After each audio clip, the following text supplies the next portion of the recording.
Hello, this is Dr. Michael Hassan, the engineering doctor, and this is presentation number 4. The title of this presentation is The Vehicle of the Future. This is a disclaimer for you to read. Fuel-free vehicles, or the Vehicle of the Future presentation, is based on patent number US 8220569B2, and this patent was issued to myself. You can check it out actually on patents, or you can go to uspto.gov website and search for this patent. This innovation can be applied to all types of vehicle regardless of size or shape. It could be applied to cars, buses, trucks, 18-wheelers, trains, etc. Any vehicle you name it, this invention could be useful for.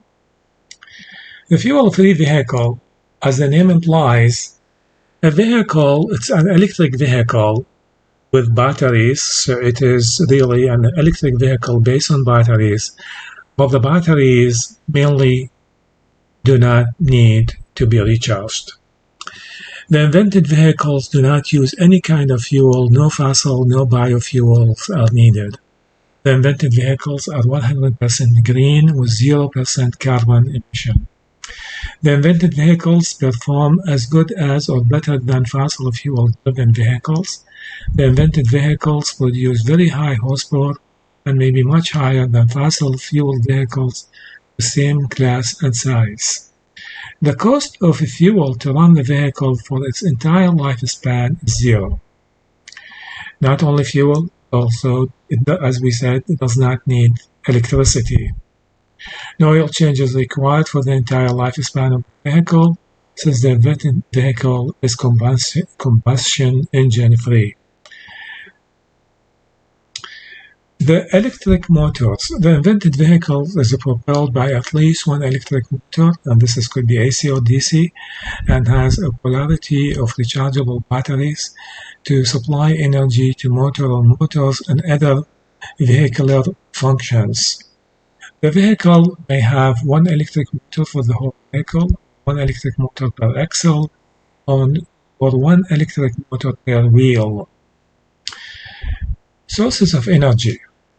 The motors are energized and the batteries are recharged by 4 sources of energy: air, electromechanical energy, air energy, electromechanical energy, thermal energy, and solar energy. The air energy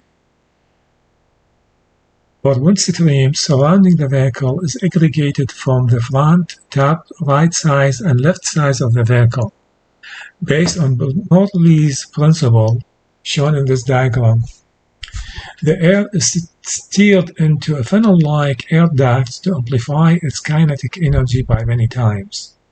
The air ducts are mechanically connected and directed into at least one wind receptor, wind turbine, or alike, where the cross-section air duct is the smallest, to convert the amplified air kinetic energy, the kinetic energy of the air, to electricity. As you can see in the Bernoulli's principle, flow of air into 2 meter, the kinetic energy increases at the expense of the fluid pressure, as shown by the difference in height to volumes of water, as you can see here. And this is with the flow of air, and basically the kinetic energy will be amplified tremendously, or proportional to this cross-section areas of those 2 ducts that the air is flowing.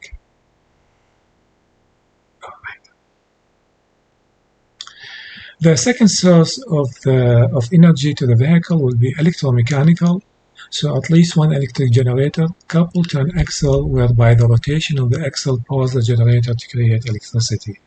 This is useful when the vehicle is running and is not in use, so you can continue to generate energy to recharge the batteries. While the vehicle axles are rotating, a transmission gearing means coupled to said at least one generator. To increase the rotation speed of said at least one generator means to a speed greater than the speed of said axle to increase the amount of electricity produced by said at least one generator.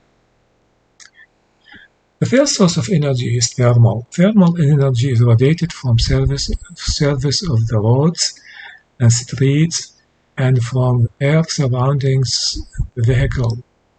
Those thermal energies are converted by plurality of thermal receptors means to electricity. Thermal receptor means include plurality of at least one of thermoelectric cells, concentrated thermoelectric cells, thermophotovoltaic cells, concentrated thermophotovoltaic cells, and alike. The other important source of energy to the vehicle is solar. A plurality of solar receptor means whereby solar energy converted by said solar receptor to electricity. Solar receptor means includes a plurality of at least one photovoltaic cells, concentrated photovoltaic cells, disolar cells, concentrated disolar cells, thin film solar cells, concentrated thin film cells, three-layer photovoltaic cells, concentrated three-layer photovoltaic cells, luminescent photovoltaic cells, concentrated luminescent photovoltaic cells, polymer photovoltaic cells, concentrated polymer photovoltaic cells, hybrid solar cells, concentrated hybrid solar cells, and alike. As we can see, there are many technologies for very efficient solar cells to convert the solar energy to electricity.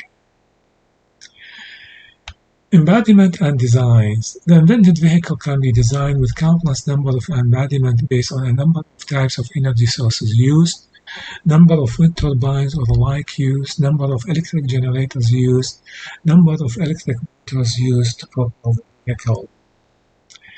In one embodiment, we used one generator, one motor, one wind turbine, solar on top surface, and thermal bottom surface. This is like a blank diagram. We show you the motor running the rear axle of the vehicle, generator on the front axle of the vehicle, ducts collected wind from the side winds and the back winds, all of them integrated into one mechanical duct, which is where the air flowing here is targeted into the fans, the turbine shown here in 14. So 14 represents the wind turbine or the air turbine to convert the energy. As you can see, also the wind aggregated from the top surface of the vehicle. Next embodiment show you this vehicle. This is like a side view of the vehicle. Show you actually the back, how the air is collected from the back surface of the vehicle, integrated to the duct, which is targeted to the turbine, and here show you the side winds are collected and also the front collected. So we have the surface winds, top surface winds are collected, the front wind are collected, and show you the turbine in the back of the vehicle, and show you also the thermal energy, which is reflected from the surface of in number 15, from the surface of the streets. I'm sorry. Okay, so this figure would reflect embodiment. The management control unit of the vehicle consists of a computer, which is a management control means, controller, connected, which is to the battery. This is supplying the battery array and supplying the motor, energy to the motor connected to the transmission of the vehicle. Also, the management could supply energy to other vehicle functions. The motor gives feedback actually to the management control unit.